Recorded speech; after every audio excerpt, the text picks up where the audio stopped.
करते हैं, ठीक है। 60 तक इसके पहले वाले क्लास में हम लोग पढ़ चुके थे, 60 नंबर क्वेश्चन तक। क्वेश्चन नंबर 61 है, बताइएगा 61 नंबर क्वेश्चन से पढ़ना है। बताइए कि नेचुरल हिस्ट्री के लेखक कौन है। बताइए नेचुरल हिस्ट्री के लेखक पिलनी है। कौन है? पिलनी। पिलनी, हाँ, नेचुरल हिस्ट्री के लेखक कौन है? पिलनी। पिलनी नेचुरल हिस्ट्री के लेखक थे। नेचुरल हिस्ट्री पुस्तक में भारतीय पशुओं, पेड़ पौधे व खनिज पदार्थों का विस्तृत विवरण है। बताइए कि नेचुरल हिस्ट्री पुस्तक में किसका किसका विवरण है, बताइए क्या होगा।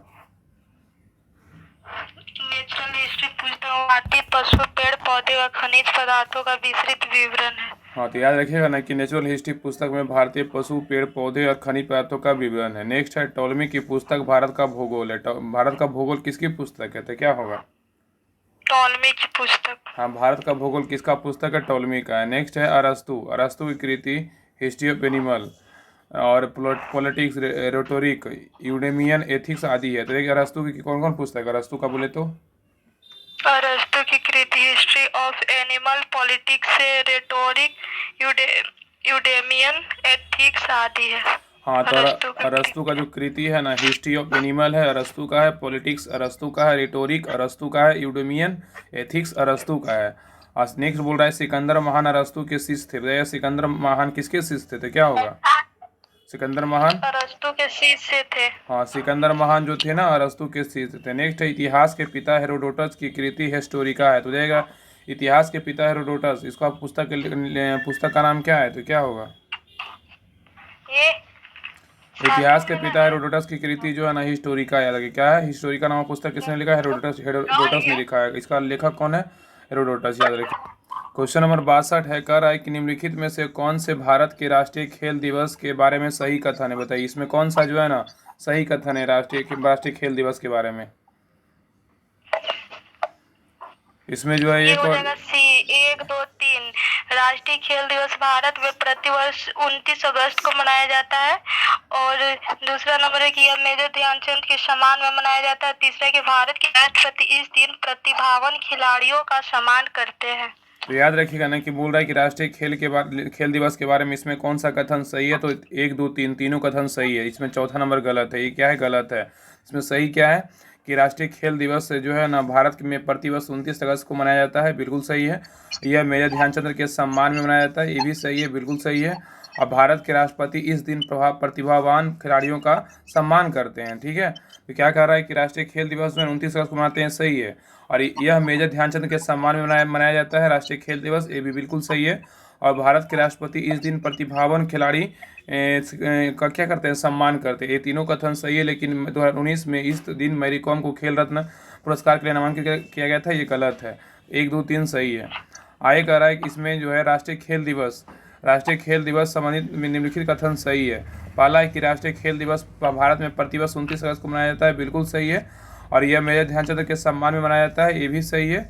और नेक्स्ट कह रहा है कि भारत के राष्ट्रपति इस दिन प्रतिभावान खिलाड़ियों के सम्मान करते हैं, बिल्कुल सही है। और नेक्स्ट कह रहा है कि इस दिवस पर दिए जाने वाला 4 पुरस्कार होते हैं। कौन कौन 4 पुरस्कार कौन कौन है? पहला है कि क्या, मेजर ध्यानचंद खेल रत्न पुरस्कार, इसका पुराना नाम क्या था? राजीव गांधी खेल रत्न पुरस्कार। इसका उसमें स्थापना कब हुआ? तो 1992 में ना, उसमें 1992 से दिया जाने लगा है। तो मेजर ध्यानचंद खेल रत्न पुरस्कार जिसका पुराना नाम क्या है? राजीव गांधी खेल रत्न पुरस्कार है। नेक्स्ट है द्रोणाचार्य पुरस्कार का जो है दिया जाने कब से लगा? 1985 से। अर्जुन पुरस्कार बोलेगा तो 1961 से। और ध्यानचंद्र अचीवमेंट पुरस्कार बोलेगा तो 2002 से। याद रखिएगा मेजर ध्यानचंद का बात करेगा तो 1992, और द्रोणाचार्य पुरस्कार का बात करें 1985, और अर्जुन पुरस्कार का बात करें 1961, ध्यानचंद अचीवमेंट पुरस्कार का बात करें 2002। ठीक है। क्वेश्चन नंबर 63 पे बताइएगा। क्वेश्चन नंबर 63 कर रहा है कि पोकल्ली धान भारत के साथ साथ अंतर्राष्ट्रीय मीडिया में भी कह रहा है कि पोकल्ली धान भारत के साथ साथ अंतर्राष्ट्रीय मीडिया में भी खबरों में था। इसका संबंध निम्नलिखित में से किस राज्य से है? तो क्या होगा। केरल से है। हाँ, केरल से है। तो कह रहा है कि पोकल्ली धान भारत के साथ साथ अंतर्राष्ट्रीय मीडिया में भी खबरों में था। इसका संबंध निम्नलिखित में से क्या है? तो उड़ीसा में। याद रखिए कहाँ है? उड़ीसा में स्थित है, ठीक है। आगे कह रहा है कि भारत के साथ साथ अंतर्राष्ट्रीय मीडिया, केरल में है ना, सॉरी। भारत के साथ साथ टिक किए हैं केरल पे, लेकिन बोल दिए उड़ीसा। भारत के साथ साथ अंतर्राष्ट्रीय मीडिया खबरों में रही पोकल्ली धान का संबंध किससे है? तो केरल राज्य से। याद रखिए कह रहा है कि भारत के साथ साथ अंतर्राष्ट्रीय मीडिया के खबरों में रही जो है पोकल्ली धान का संबंध किस राज्य से है? तो केरल से। याद रखिएगा। आगे कह रहा है कि पोकल्ली धान की किस्म लवंता असहिष्णुता लवणीय जल से में सुरक्षित के लिए प्रसिद्ध है। आगे कह रहा है कि पोकलकली धान को भारत सरकार ने 2008 में जीआई जियोग्राफिकल इंडिकेशन टैग प्रदान किया। तो बताइएगा कि पोकलकली धान को भारत सरकार के द्वारा कब जो है जीआई टैग दिया गया था, तो क्या होगा, तब क्या होगा? 2008 में। 2008 में दिया गया था। हाँ, याद रखा। इस जीआई का फुल फॉर्म क्या होता है? ज्योग्राफिकल इंडिकेशन होता है। ये भी बहुत पूछता है, जीआई का फुल फॉर्म क्या था। आज जीआई कितने वर्षों के लिए दिया जाता है? जीआई कितने वर्षों के लिए दिया जाता है? 10 वर्षों के लिए दिया जाता है जीआई टैग। ठीक है। 10 वर्ष के लिए। आगे कह रहा है कि पोकलकली केरल के अलेपी आलपापुआ त्रिशूर और एर्नाकुलम जिलों के लवणीय जल में भरे तटीय क्षेत्रों में उगाई जाने वाली चावल की किस्में हैं। आगे कह रहा है कि गहरे जलीय क्षेत्रों में चावल की यह किस्म अपने आप को जीवित रखने के लिए 2 मीटर की लंबाई तक बढ़ जाती है। आगे कह रहा है कि पोकलकली धान अपने दुर्लभ स्वाद, बड़े आकार और उच्च प्रोटीन धारण के लिए क्या है, तो प्रसिद्ध है। ठीक है। अब क्वेश्चन नंबर ये 64 है, बताइएगा। 64 नंबर क्वेश्चन कह रहा है कि निम्नलिखित कथनों में कौन सा कथन सही है, क्या होगा बताइए? इसमें डी नंबर सही हो जाएगा। 1 2 3 4। तो एक में कि ट्राई का स्थापना 1997 में की गई थी। दूसरा में कि ट्राई की स्थापना संसद द्वारा पारित कानून द्वारा की गई थी। और तीसरा में कि ट्राई की स्थापना का उद्देश्य टेलीकॉम क्षेत्र को रेगुलेट करना था। फिर 4 में कि डॉक्टर R.M. शर्मा ट्राई का वर्तमान प्रमुख है। तो कह रहा है ना कि 64 नंबर क्वेश्चन कर रहा था कि निम्नलिखित में से कथनों में से कौन सा कथन सही है। इसका जो है ना, कौन कथन सही है? इसमें चारों कथन क्या है, सही है। सभी कथन क्या है, 1 2 3 4 सभी कथन सही है। तो देखिए कि क्या बोल रहा है। कह रहा है इसमें इस कथन में कि ट्राई के बारे में, ट्राई का जो स्थापना हुआ था ना, कब हुआ था? 1997 में हुआ था। कब हुआ था ट्राई का स्थापना? 1997 में हुआ था। और ट्राई की स्थापना की संसद द्वारा पारित कानून द्वारा क्या किया था, मतलब की गई थी। और ट्राई जो है ना, इसका फुल फॉर्म अगर बात करेगा, telecom regulatory authority of India होता है। इसका याद रखिए, स्थापना हुआ था 1997 में और ट्राई की स्थापना संसद द्वारा पारित कानून द्वारा की गई थी। और नेक्स्ट पॉइंट आगे कह रहा है कि तीसरा नंबर कह रहा है कि ट्राई की स्थापना का उद्देश्य टेलीकॉम क्षेत्र को क्या करना है, रेगुलेट करना है। जितने भी होता है ना मोबाइल जो चलता है, जिसके भी इस पे जितना कौन से कितना दाम करना है, कितना पे इनकमिंग कॉल है, सब जितना भी सागर रेगुलेट करना होता है ना मोबाइल का, जितना भी होता है सब ट्राई करता है, याद रखिएगा। इनकम नेक्स्ट है, चौथा नंबर कह रहा है कि डॉक्टर R.M. शर्मा ट्राई के वर्तमान में प्रमुख है। तभी वर्तमान में प्रमुख जो है ना, ये नहीं है। ट्राई के वर्तमान में प्रमुख कौन है बताइए? तो ट्राई के वर्तमान में प्रमुख, तो देखिए आगे कह रहा है ना कि इसमें दिया हुआ कि ट्राई का जो फुल फॉर्म होता है, याद रखिएगा, ट्राई का telecom regulatory authority of India होता है। के संबंध में निम्नलिखित कथन सही है। क्या है? तो पहला है कि ट्राई की स्थापना 1997 में किया गया था, बिल्कुल सही है। दूसरा है कि ट्राई की स्थापना संसद द्वारा पारित कानून के से की गई थी, सही है। और ट्राई की स्थापना का उद्देश्य टेलीकॉम के क्षेत्र को क्या करना, रेगुलेट करना था। और ट्राई के वर्तमान में प्रमुख जो है ना, यहाँ आर एम शर्मा जो है ना, ये नहीं है। यहाँ पे वर्तमान में प्रश्न में दिया हुआ था, जबकि वर्तमान में 2023 में डॉक्टर पी.डी. बघेला, लेकिन अभी 24 में बोलेगा अनिल कुमार लाहौटी है। क्या है? अनिल कुमार लाहौटी वर्तमान में थी ट्राई का अध्यक्ष है, याद रखिएगा, लाहौटी। क्वेश्चन नंबर आइए 65 पे, बताइएगा। 65 नंबर कह रहा है कि सर चार्ल्स वुड का डिस्पैच या वुड प्रेषण भारतीय इतिहास में किस क्षेत्र में एक मील का पत्थर था? तो क्या होगा? शिक्षा। हाँ, ये था, शिक्षा था। क्या रहा है कि सर चार्ल्स वुड का डिस्पैच या वुड प्रेषण भारतीय इतिहास में किस क्षेत्र में एक मील का पत्थर था? तो शिक्षा का था, याद रखिएगा। कह रहा है कि सर चार्ल्स वुड का डिस्पैच या वुड प्रेषण भारतीय इतिहास में शिक्षा जो है ना के क्षेत्र में एक मील का पत्थर था। आगे कह रहा है कि Charles Wood British east India company के बोर्ड ऑफ कंट्रोल के क्या थे? अध्यक्ष थे। नेक्स्ट कह रहा है कि चार्ल्स वुड द्वारा भारत के तत्कालीन गवर्नर जनरल लॉर्ड डलहौजी को 1854 में एक सुझाव पत्र भेजा, जिसे जो है ना वुड डिस्पैच या वुड घोषणा पत्र कहा गया है। ठीक है। आगे कह रहा है कि यह एक व्यवस्थित, संतुलित, विस्तृत और बहुआयामी शिक्षा प्रस्ताव था, इसलिए इसे भारतीय शिक्षा का क्या कहते हैं? मैग्ना कार्टा कहा जाता है। वुड डिस्पैच को ना भारतीय शिक्षा का मैग्ना कार्टा कहा जाता है। आगे कह रहा है कि इसमें स्कूल स्तर की शिक्षा का माध्यम देसी भाषाओं के एवं उच्च शिक्षा का माध्यम अंग्रेजी बनाए जाने का सुझाव था। नेक्स्ट पॉइंट कह रहा है कि वुड डिस्पैच में इस बात पर भी बल दिया गया है कि सरकारी शिक्षण संस्थानों में दी जाने वाली शिक्षा धर्मनिरपेक्षों को है, याद रखिएगा। क्वेश्चन नंबर आइए 66 पे। 66 नंबर क्वेश्चन कह रहा है कि निम्नलिखित में से कौन सा कथन सही है, बताइए। इसमें कौन सा कथन सही है? 1 2 3 सही है। भारत के केंद्रीय मंत्रिमंडल ने इसरो के टेक्निकल लाइजोन यूनिट ITLU के मास्को में स्थापना की मंजूरी थी और ITLU में इसरो के अधिकारी प्रतिनियुक्त होंगे। हाँ, तो याद रखिए ना, कह रहा है कि तीसरा में भी है कि इसरो का गगनयान मानव अंतरिक्ष कार्यक्रम 15 अगस्त 2022 तक पूरा होने का लक्ष्य रखा गया। तो कह रहा है ना कि निम्नलिखित में से कौन सा कथन सही है। तो देखिए इसमें जो है ना तीनों कथन सही है। क्या है? 1 2 3 तीनों कथन सही है। कह रहा है कि भारत में के केंद्रीय मंत्रिमंडल ने इसरो के टेक्निकल लाइजॉन यूनिट ITLU की मॉस्को में स्थापना की मंजूरी दी है, ये भी सही है। और दूसरा कह रहा है कि ITLU में इसरो के आधिकारिक प्रतिनिधि होंगे। और तीसरा कह रहा है इसरो का गगनयान मानव अंतरिक्ष कार्यक्रम 15 अगस्त 2022 तक पूरा होने का लक्ष्य रखा गया। ये तीनों कथन सही है। तो कह रहा है कि भारत के केंद्रीय मंत्रिमंडल ने इसरो के तकनीकी संपर्क इकाई ITLU इसरो टेक्निकल लेसिएशन यूनिट क्या है तो मॉस्को में स्थापना की मंजूरी दी है। ठीक है, आगे आइए। कह रहा है कि नेक्स्ट दूसरा कह रहा है कि ITLU में इसरो के आधिकारिक प्रतिनियुक्त होंगे। तीसरा कह रहा है कि इसरो का गगनयान मानव अंतरिक्ष कार्यक्रम 15 अगस्त 2022 तक पूरा होने का जो है ना लक्ष्य रखा गया है। नेक्स्ट पॉइंट कह रहा है कि ITLU इसरो रूस और पड़ोसी देशों की अंतरिक्ष एजेंसियों व उद्योगों की पारंपरिक सहयोग देने में सक्षम होगा। ठीक है, आगे कह रहा है कम से कम 7 दिनों के लिए अंतरिक्ष में भेजेगा। और नेक्स्ट कह रहा है कि यह मिशन जो है ना सफल हुआ, यदि यह मिशन सफल हुआ तो भारत मानव को अंतरिक्ष में भेजने वाला दुनिया का चौथा देश बन जाएगा। अमेरिका, रूस, चीन मानव को अंतरिक्ष में भेजने में सफल हो चुका है, तो भारत चौथा बनेगा। और कह रहा है गगनयान को लॉन्च करने के लिए जो है ना GSLV MK3 geosynchronous satellite launch vehicle MK3 launch vehicle का प्रयोग किया गया था। तो बताइएगा कि गगनयान को लॉन्च करने के लिए किस व्हीकल का लॉन्च प्रयोग किया गया था। तो क्या किया जाएगा? GSLV MK3। हाँ, GSLV MK3 अभी भी कुछ नहीं पूछ सकता है, इसलिए क्वेश्चन बहुत इंपॉर्टेंट है। लास्ट जो टॉपिक लाइन था क्वेश्चन में कह रहा है 67 नंबर कह रहा है कि नीरज चोपड़ा निम्नलिखित में से किस खेल से संबंधित है। बताइए क्या होगा नीरज चोपड़ा? भाला फेंक से। हाँ, नीरज चोपड़ा जो है ना ये भाला फेंक समझे, किस फेंक से समझिए? भाला फेंक से। याद रखिए कौन सा खेल से? तो भाला फेंक से। नीरज चोपड़ा हरियाणा राज्य से का संबंध भाला फेंक खेल से है। आगे कह रहा है कि नीरज चोपड़ा टोक्यो ओलंपिक 2020 में 87.58 मीटर भाला फेंक कर स्वर्ण पदक जीतने वाले देश के पहले एथलीट बन गए हैं। इनके सम्मान में भारत सरकार जो है ना प्रतिवर्ष 7 अगस्त को भाला फेंक दिवस मनाने की घोषणा की है। नेक्स्ट कह रहा है कि हेप्टाथलोन में 7 स्पर्धाएं होती है और यह खेल पुरुष और महिलाओं दोनों की होती है, जो पहले दिन 4 और दूसरे दिन 3। आगे कह रहा है स्वप्ना बर्मन महिलाओं को हेप्टाथलोन का स्वर्ण पदक जीतने वाली पहली भारतीय महिला है। तो स्वप्ना वर्मा जो है ना महिलाओं को हेप्टाथलोन का स्वर्ण पदक जीतने वाली पहली भारतीय महिला है। नेक्स्ट कह रहा है कि अंशिता शरद कमल का संबंध टेबल टेनिस से। तो ये अंशिता शरद कमल का संबंध किस खेल से है? तो टेबल टेनिस से है। और जिन्होंने राष्ट्रमंडल जो है ना खेल 2022 में स्वर्ण पदक जीता है। आगे कह रहा है दीपक पुनिया स्वर्ण पदक पुरुष के 86 किलोग्राम की फ्री स्टाइल राष्ट्रमंडल खेल 2022। रवि कुमार दहिया स्वर्ण पदक 57 किलोग्राम की फ्री स्टाइल 2022। विनेश फोगाट को बोला स्वर्ण पदक महिला 53 किलोग्राम जो है राष्ट्रमंडल खेल 2022।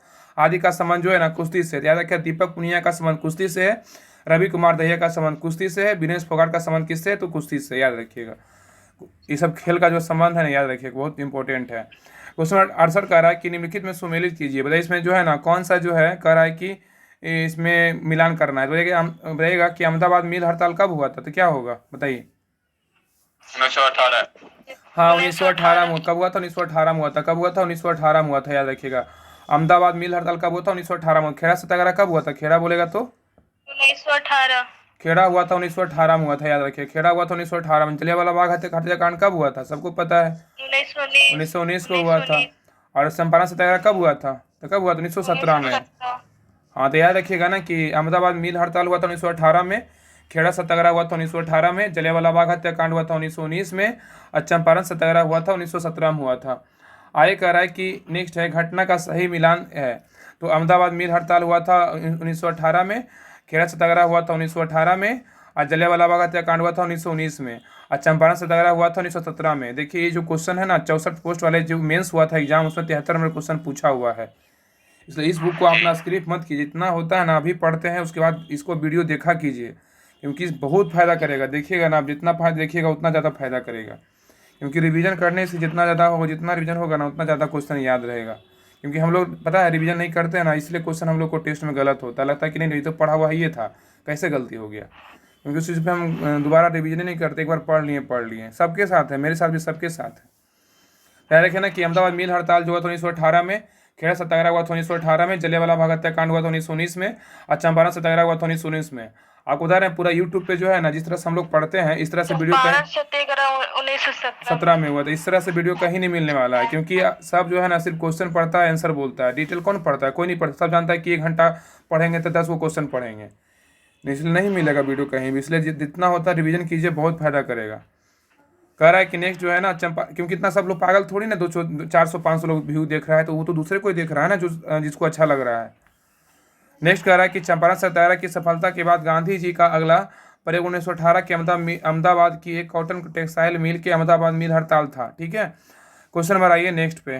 कह रहा है ना कि अहमदाबाद टेक्सटाइल मिल के मालिक और मजदूरों के बीच जो है ना प्लेग बोनस के विवाद चल रहा था।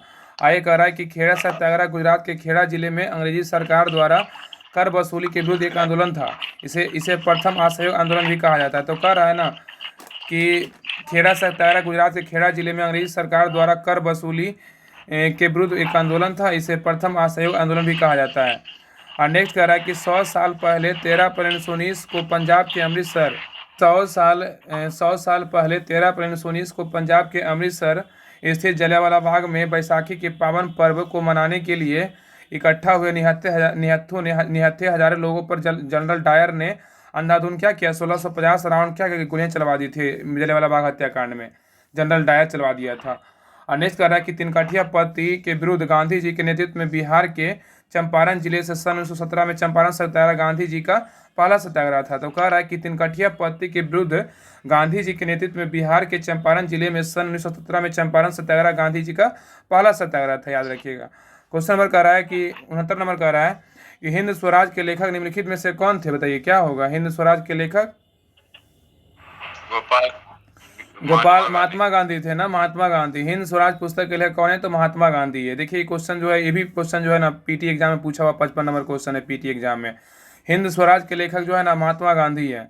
तो कह रहा है हिंद स्वराज को 1910 ईस्वी में ब्रिटिश सरकार द्वारा एक राजद्रोही पाठ के रूप में प्रतिबंधित कर दिया गया था। हिंद स्वराज का सन 1909 में लिखी गई थी। हिंद स्वराज कब लिखा गया था? 1909 में लिखा गया था। कह रहा है आगे ना कि बाल गंगाधर तिलक की रचना the Arctic home in the Vedas Arctic home in the Vedas एक गीता एवं गीता रहस्य है। नेक्स्ट कह रहा है कि गांधी जी के राजनीतिक गुरु कौन थे? तो क्या होगा? गोपाल सिंह गोखले थे। कौन थे? गोपाल सिंह गोखले थे। तो गांधी जी के राजनीतिक गुरु कौन थे? गोपाल सिंह गोखले। आगे कह रहा है जवाहरलाल नेहरू की रचनाओं में प्रमुख जो बोला भारत की खोज, डिस्कवरी ऑफ इंडिया, विश्व इतिहास की झलकियाँ जो है ना, ग्लिम्पसेस ऑफ जो है world history towards freedom है। तो याद रखिए, बताइएगा कि जवाहरलाल नेहरू के द्वारा जो प्रमुख रचना है ना कौन कौन है? तो क्या होगा?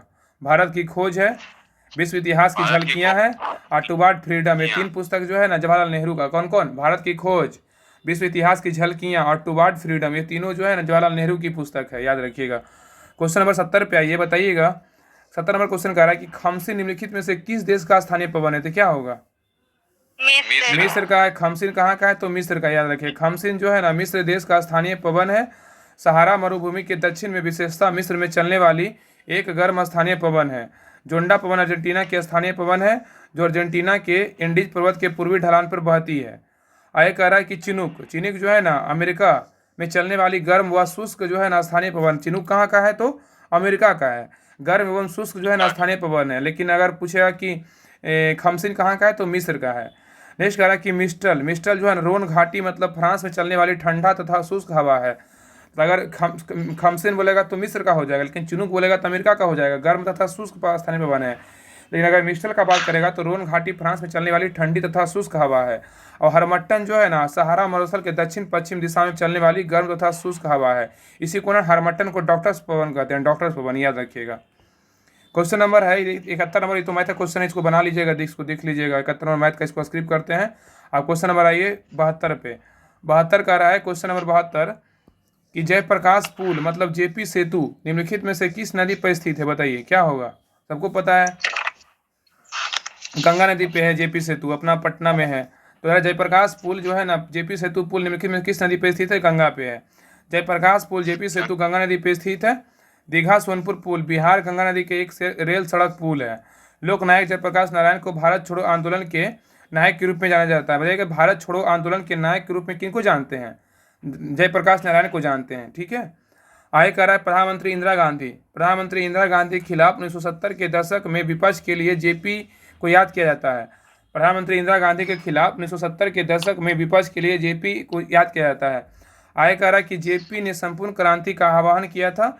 और नेक्स्ट कह रहा है कि 1999 में उन्हें मरणोपरांत, जेपी को जो है ना, जयप्रकाश नारायण को मरणोपरांत भारत रत्न कब दिया गया था? तो क्या होगा? 1999 में। हाँ, बहुत इंपॉर्टेंट क्वेश्चन है कि जयप्रकाश नारायण को जो है मरणोपरांत कब दिया गया था? तो ये ना 1999 में दिया गया था। और जेपी को जो है ना संपूर्ण क्रांति का आह्वान किया था। आगे कह रहा है कि 1965 में सार्वजनिक सेवा के लिए जेपी को मैग्सेसे पुरस्कार भी प्रदान किया गया था। तो 1965 में जो है ना सार्वजनिक सेवा के लिए जेपी को मैग्सेसे पुरस्कार प्रदान किया गया था। क्वेश्चन नंबर 73 है, कह रहा है कि निम्नलिखित में से कौन सा देश सार्क के सदस्य देश है? बताइए कौन सा देश है? बताइए सार्क का सदस्य देश है। इसमें 1 2 3 4 5 में बांग्लादेश, भूटान, नेपाल, श्रीलंका, अफगानिस्तान। 4 5। हाँ, तो कह रहा है ना कि सार्क के सदस्य देश कौन कौन है? तो याद रखिए इसका राइट ऑप्शन हो, ऑप्शन नंबर ए है। क्या है? 1 2 3 4 5 सभी है इसमें दिया हुआ, सिर्फ 6 नहीं है। ठीक है। तो इसमें बांग्लादेश सार्क का सदस्य है, नेपाल है, भूटान है, अफगानिस्तान है। अब नीचे आइए, कह रहा है कि सार्क जो है ना कि दक्षिण सशस्त्र निम्न देश कौन कौन है? तो बांग्लादेश है, भूटान है, नेपाल है, श्रीलंका है, अफगानिस्तान है, भारत है, मालदीव है, पाकिस्तान है। तो बताइएगा कि सार्क का जो कौन कौन देश सदस्य है? बताइए सार्क में सदस्य देश हैं कौन कौन है? भूटान है, बांग्लादेश, भूटान, नेपाल, श्रीलंका, अफगानिस्तान, भारत, मालदीव, पाकिस्तान। हाँ, तो सार्क में जो सदस्य देश है ना कौन कौन है? तो बांग्लादेश है, भूटान है, नेपाल है। बांग्लादेश है, भूटान है, नेपाल है, श्रीलंका है, अफगानिस्तान है, भारत है, मालदीव है, पाकिस्तान है। बहुत पूछता है, दे देगा निम्नलिखित में कौन सा का सदस्य नहीं है? मालदीव को तो खैर बहुत सारा क्वेश्चन आया, मालदीव नहीं देता ऑप्शन में, मालदीव नहीं है। सॉरी, मालदीव है लेकिन बहुत सारा ऑप्शन में जो है ना म्यांमार बहुत सारा ऑप्शन डाल देगा, इसलिए जो है ना इसमें दिया था ईरान जो है सार्क का सदस्य नहीं है। लेकिन कौन कौन था? तो बांग्लादेश था, भूटान था, नेपाल था, श्रीलंका था, अफगानिस्तान था, भारत, मालदीव और पाकिस्तान, ये सभी जो है ना सार्क के सदस्य देश हैं। आगे कह रहा है कि सार्क दक्षिण एशियाई सहयोग संगठन दक्षेस की स्थापना 1985 में व्यापार के निवेश व संपर्क क्षेत्र के द्वारा लोगों की सामाजिक आर्थिक दशा के उत्थान के लिए की गई थी। अब आगे कह रहा है कि सार्क का मुख्यालय कहाँ है? नेपाल काठमांडू में स्थित है। ठीक है। आगे कह रहा है सार्क का प्रथम सम्मेलन कहाँ हुआ था? ढाका में दिसंबर 1985 में हुआ था। तो सार्क का जो प्रथम सम्मेलन था ना 1985 में ढाका में दिसंबर में हुआ था। अब प्रत्येक 8 दिसंबर को क्या मनाते हैं? सार्क का दिवस मनाया जाता है। ठीक है। प्रत्येक 8 दिसंबर को जो है ना 8 दिसंबर को सार्क का दिवस मनाया जाता है। क्वेश्चन नंबर 74 पे आइए, बताइएगा कि मयूर सुर्खियों में था क्योंकि इसे GI टैग दिया गया। यह है क्या है? बताइए। मयूर जो है गुड़ है। हाँ, तो मयूर जो है ना ये गुड़ है। क्या है? तो मयूर सुर्खियों में था क्योंकि GI टैग दिया गया। यह क्या है? तो गुड़ है, एक प्रकार का क्या है? गुड़ है। सुर्खियों में रहा मयूर GI टैग दिया गया। यह एक प्रकार का गुड़ है। केरल के इडुक्की जिले में मिलने वाले मयूर गुड़ को वर्ष 2019 में भौगोलिक संकेतक GI टैग प्रदान किया गया था। मयूर गुड़ का निर्माण शादियों पारंपरिक विधियों द्वारा किया जाता है, इस कारण इसे GI टैग के लिए चयनित किया गया था। GI टैग अथवा भौगोलिक संकेतक किसी भी उत्पाद के लिए एक चिन्ह होता है जो उसकी विशेषता, भौगोलिक उत्पत्ति, विशेष गुणवत्ता और पहचान के लिए क्या दिया जाता है। आगे कह रहा है कि मयूर गुड़ की बिक्री केरल का वन विभाग करता है। क्या करता है? मयूर गुड़ की बिक्री केरल का वन विभाग करता है। क्वेश्चन हमारा 75 पे कर रहा है, 75 नंबर क्वेश्चन कर रहा है कि पद्म विभूषण सम्मानित छत्तीसगढ़ की तीजन बाई निम्नलिखित में से किससे सम्मानित है? तो क्या होगा? गायन से। क्या होगा? गायन से। तो कह रहा है कि पद्म विभूषण सम्मानित छत्तीसगढ़ की तीजन बाई निम्नलिखित में से किससे सम्मानित है? तो गायन से है। क्या है? तो गायन से है। कह रहा है कि पद्म विभूषण से सम्मानित छत्तीसगढ़ की तीजन बाई की पहली कलाकार का संबंध किससे है? तो गायन से। याद रखिएगा, तीजन बाई छत्तीसगढ़ राज्य के पंडवानी लोक नृत्य के नाट्य की पहली महिला कलाकार है। तो बताइएगा कि छत्तीसगढ़ राज्य के पंडवानी लोक नृत्य नाट्य की पहली महिला कलाकार कौन है? तो क्या होगा? तीजन बाई। छत्तीसगढ़ राज्य के पंडवानी लोक नृत्य नाट्य की पहली महिला कलाकार कौन है? तो तीजन बाई है। 2023 में पद्म विभूषण कुल 6 लोगों को मिला था। कौन कौन मिला था? किसको किसको? एक मिला था पहला बालकृष्ण दोषी को मिला था, मरणोपरांत मिला था वास्तुकला के क्षेत्र में, गुजरात के ये हैं। ठीक है। और दूसरा मिला था जाकिर हुसैन को मिला था, ये कला में मिला था, इनका संबंध महाराष्ट्र से है। और तीसरा मिला था श्री M कृष्णा का मिला था, लोक कार्य के लिए कर्नाटक के हैं। और श्री दिलीप महालनोबिस को मरणोपरांत मिला था, ये कौन सा पुरस्कार मिला था? पद्म विभूषण मिला था, चिकित्सा के क्षेत्र में मिला था, ये पश्चिम बंगाल के हैं। और श्रीनिवास वर्धन को मिला था, ये विज्ञान इंजीनियरिंग के संबंधित है, ये USA के हैं। और श्री मुलायम सिंह यादव को मरणोपरांत मिला था लोक कार्य के लिए उत्तर प्रदेश के हैं। तो बताइएगा कि 2023 में जो है ना पद्म विभूषण किसको किसको मिला है, बताइए नाम बताइए, पद्म विभूषण किसको किसको मिला है। श्री बालकृष्ण दोषी मरणोपरांत जो श्री जाकिर हुसैन और एस एम कृष्णा, श्री दिलीप महालनोबिस मरणोपरांत और श्री श्रीनिवास वर्धन और श्री मुलायम सिंह याद यादव। रखिएगा ना कि 2023 में जो पद्म विभूषण पुरस्कार मिला था ना 6 लोगों को मिला था। एक बालकृष्ण दोषी को, जाकिर हुसैन को, एस एम कृष्णा को, श्री दिलीप महालनोबिस को, श्रीनिवास वर्धन को, मुलायम सिंह यादव को मिला था। क्वेश्चन नंबर 76 पे कह रहा है कि ब्लू माउंटेन पर्वत शिखर भारत के किस राज्य में स्थित है, बताइए वह है कौन सा राज्य, बताइए। मिजोरम में। हाँ तो मिजोरम में। कहाँ है, तो मिजोरम में। ब्लू माउंटेन पर्वत शिखर भारत के किस राज्य में स्थित है, तो वह मिजोरम में स्थित है। ब्लू माउंटेन पर्वत शिखर भारत के मिजोरम राज्य में स्थित है। पूर्वोत्तर भारत की लुसाई पर्वत में स्थित फंगपुई को ही नीला पर्वत कहा जाता है। क्या कहा जाता है, पूर्वोत्तर भारत की लुसाई पर्वतमाला में स्थित फंगपुई को ही नीला पर्वत कहा जाता है। ठीक है, अब क्वेश्चन नंबर 77 पे ये कह रहा है कि फंगपुई एक पवित्र पर्वत माना जाता है। इसका नाम लई भाषा से लिया गया है, जिसे फोंग का मतलब घास भूमि या मर्ग होता है। फुई का अर्थ महान है। आय कह रहा है कि फंगपुई एक राष्ट्रीय उद्यान भी है। आय कह रहा है कि लुसाई पहाड़ियाँ जो मिजो पहाड़ियाँ कहलाती है, भारत के मिजोरम व त्रिपुरा राज्य में स्थित पर्वतमाला है जो पटकई पहाड़ियाँ की एक उप श्रृंखला है। आय कह रहा है कि ब्लू माउंटेन फंगपुई की ऊंचाई 2157 मीटर, इस अगर फीट में बोलेगा तो फीट में 7.077 फीट है। तो ब्लू माउंटेन की जो ऊंचाई है ना 2157 मीटर है, अगर फीट में बात करेगा 7.077 फीट है। क्वेश्चन नंबर 77 पे ये कह रहा है कि बताइएगा कि वेरीनाग निम्नलिखित में से किस भारतीय नदी का उद्गम स्थल है, तो क्या होगा, झेलम का है। तो कह रहा है कि वेरीनाग जो है ना निम्नलिखित में से किस भारतीय नदी का उद्गम स्थल है, तो झेलम का है। वेरीनाग झेलम नदी का उद्गम स्थल है। आय कह रहा है झेलम नदी का उद्गम स्थल जम्मू कश्मीर के शेषनाग या वेरीनाग झील से है। तो झेलम नदी का उद्गम जो होता है ना स्थल कौन सा, जम्मू कश्मीर के शेषनाग या वेरीनाग झील से है। नेक्स्ट कह रहा है कि झेलम पाकिस्तान के झांग के निकट चिनाब नदी से मिल जाती है। झेलम जो है पाकिस्तान के झांग के निकट चिनाब नदी से मिल जाती है। चिनाब नदी का पुराना नाम क्या है, तो बीतस्ता है। चिनाब नदी का पुराना नाम क्या है, तो बीतस्ता है। आगे कह रहा है कि वेरीनाग स्प्रिंग में एक अष्टकोणीय पत्थर का बेसिन है जिसे मुगल सम्राट जहांगीर ने 1620 में बनवाया था। तो कह रहा है ना कि वेरीनाग स्प्रिंग में एक अष्टकोणीय पत्थर का बेसिन है जिसे मुगल सम्राट जहांगीर ने 1620 में क्या किया था, तो बनवाया था। ठीक है, आगे कह रहा है कि ऋग्वेद के नदी सूक्त 10:75 में आर्य निवास में जो है ना प्रवाहित होने वाली नदियां का वर्णन मिलता है। इन्हें मुख्य है कुंभा काबुल को बोलते थे नदी है, करमू जो है ना कुर्रम को बोलते थे, गोमती गोमल को, सिंधु परुष्णी रावी ने सिंधु परुष्णी जो था ना पुराना नाम रावी का था। और शत्रुंजय किसका था, सतलज का था। वितस्ता झेलम का है, सरस्वती यमुना और गंगा है।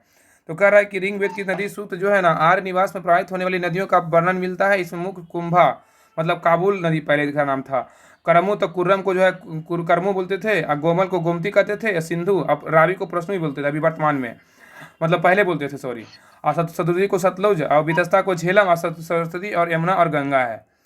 क्वेश्चन नंबर है 78, बताइए कि भारत में प्रधानमंत्री कैसे निर्वाचित होते हैं, बताइए कैसे क्या होते हैं ये।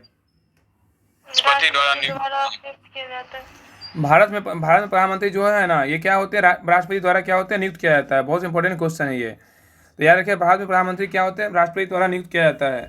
नेक्स्ट कर रहा है कि भारत में प्रधानमंत्री राष्ट्रपति द्वारा नियुक्त किया जाता है।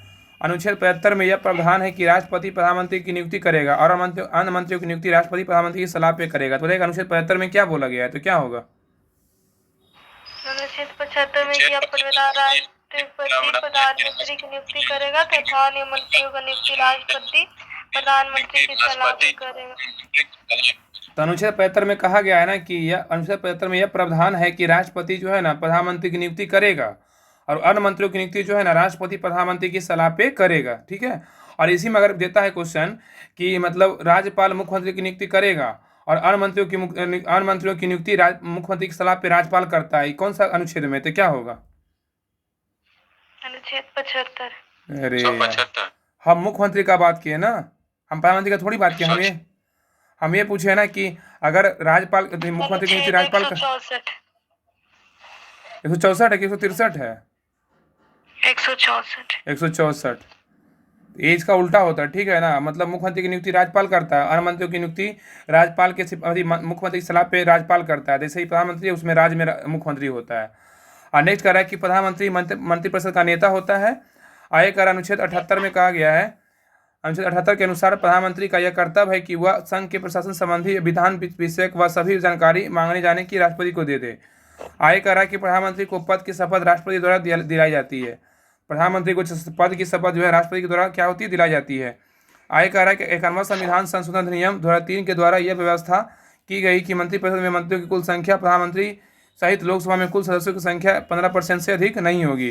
तो कह रहा है कि 51वां संविधान संशोधन 2003 के द्वारा यह व्यवस्था किया गया कि मंत्रिपरिषद में मंत्रियों की कुल संख्या प्रधानमंत्री सहित लोकसभा की कुल सदस्यों की संख्या कितना % से अधिक नहीं होगी, तो 15% से अधिक नहीं होगी। ठीक है।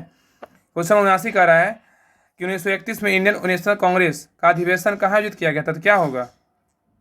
कराची में। हाँ, ये किया गया था कराची में किया गया था। तो कह रहा है 1931 में इंडियन नेशनल कांग्रेस के अधिवेशन कहाँ आयोजित किया गया था, कराची में किया गया था। 1931 में इंडियन नेशनल कांग्रेस का अधिवेशन कराची में आयोजित किया गया था। ठीक है, आगे आइए। कह रहा है कि इस अधिवेशन में, कराची अधिवेशन में गांधी में समझौते 1931 का समर्थन किया गया, जिससे कांग्रेस को ब्रिटिश सरकार के साथ साथ समान स्तर पर बात करने का अवसर प्रदान किया गया। और नेक्स्ट कह रहा है कि यह सरदार वल्लभ भाई पटेल की अध्यक्षता में एकमात्र कांग्रेस का सत्र था। तो रहेगा कि सरदार वल्लभ भाई पटेल की अध्यक्षता में कौन सा अधिवेशन किया गया था, कहाँ किया गया था, क्या होगा? कराची अधिवेशन किया गया था ना, 1931 में किया गया था। इसके अध्यक्ष पूरे सरदार वल्लभ भाई पटेल थे। ठीक है, एकमात्र कांग्रेस अध्यक्ष सत्र था। आगे कह रहा है कि लाहौर कांग्रेस अधिवेशन 1929 में जवाहरलाल नेहरू की अध्यक्षता में पूर्ण स्वराज की मांग रखी गई थी। इसी अधिवेशन में गोलमेज सम्मेलन का बहिष्कार करने का निर्णय लिया गया था। तो बताइएगा कि लाहौर अधिवेशन का कब हुआ था, उसका अध्यक्षता किसने किया था, इसमें किसका मांग रखा गया था, और बताइएगा कि किस अधिवेशन में गोलमेज सम्मेलन का बहिष्कार करने का निर्णय लिया गया था। तो क्या कौन सा अधिवेशन था वो? लाहौर अधिवेशन था। और जो 1929 में हुआ था उसमें अध्यक्षता कौन कर रहे थे, जवाहरलाल नेहरू कर रहे थे। उसमें जो है ना पूर्ण स्वराज की मांग रखा गया था। और इसी अधिवेशन में क्या किया गया था कि गोलमेज सम्मेलन का बहिष्कार करने का निर्णय लिया गया था। आगे कह रहा है कि पटना के बांकीपुर में 1912 में भारतीय राष्ट्रीय कांग्रेस ने राव बहादुर रघुनाथ नरसिंह माधोलकर की अध्यक्षता में 27वां अधिवेशन आयोजित किया गया था। बताइए कि पटना के बांकीपुर में कब जो है 27वां अधिवेशन किया गया था, बताइए? 1912 में। इसकी अध्यक्षता कौन किया था? राव बहादुर रघुनाथ नरसिंह माधोलकर ने किया था ना। आगे कह रहा है कि भारतीय राष्ट्रीय कांग्रेस अधिवेशन 1911 कलकत्ता में पंडित विश्वनारायण धर की अध्यक्षता में आयोजित सत्र में पहली बार जनगण मन गाया गया था। तो कह रहा है कि भारतीय राष्ट्रीय कांग्रेस अधिवेशन 1911 के कलकत्ता अधिवेशन में पंडित विश्वनारायण धर की अध्यक्षता में जो है ना पहली बार क्या गाया गया था, जनगण मन गाया गया था। ठीक है, उस समय अध्यक्षता कौन कर रहे थे, तो पंडित विश्वनारायण धर कर रहे थे। ठीक है। क्वेश्चन नंबर 80 पे कह रहा है 80 नंबर कि डिजिटल करेंसी ABER एवर निम्नलिखित में से किसके द्वारा लॉन्च की गई है, तो क्या होगा? USA और सऊदी अरब के द्वारा किया गया। कह रहा था डिजिटल करेंसी ABER एवर निम्नलिखित में से किसके द्वारा लॉन्च किया गया, तो USA और वह सऊदी अरब के द्वारा लॉन्च किया गया। कह रहा है कि digital currency UAE digital currency ABER UAE और सऊदी अरब के द्वारा लॉन्च किया गया है। चीन की आधिकारिक मुद्रा का नाम क्या है? रेमनवी है। क्या है? रेमनवी। और युआन जो है ना रेमनवी की मूल इकाई है। क्या है? युआन रेमनवी की मूल इकाई है। और येन जो है क्या है? जापान का आधिकारिक मुद्रा है। येन किसका है? जापान का आधिकारिक मुद्रा है। और कतरी रियाल किसका है? तो कतर की मुद्रा है, याद रखिएगा। और स्विस फ्रैंक स्विट्जरलैंड और लिंक टेस्टिन की आधिकारिक मुद्रा है। तो स्विस फ्रैंक किसकी मुद्रा है? आधिकारिक मुद्रा। स्विट्जरलैंड और लिंक टेस्टिन की आधिकारिक मुद्रा है। ठीक है। क्वेश्चन नंबर आइए 81 पे। रहने दीजिए यहीं तक। ठीक है, 81 नंबर से 81 से 100 तक ना कल कर लेंगे। ठीक है, आज के लिए यहीं तक। 80 कल से जो है 81 से पढ़ेंगे। रहने दीजिए यहीं तक, आज के लिए यहीं तक।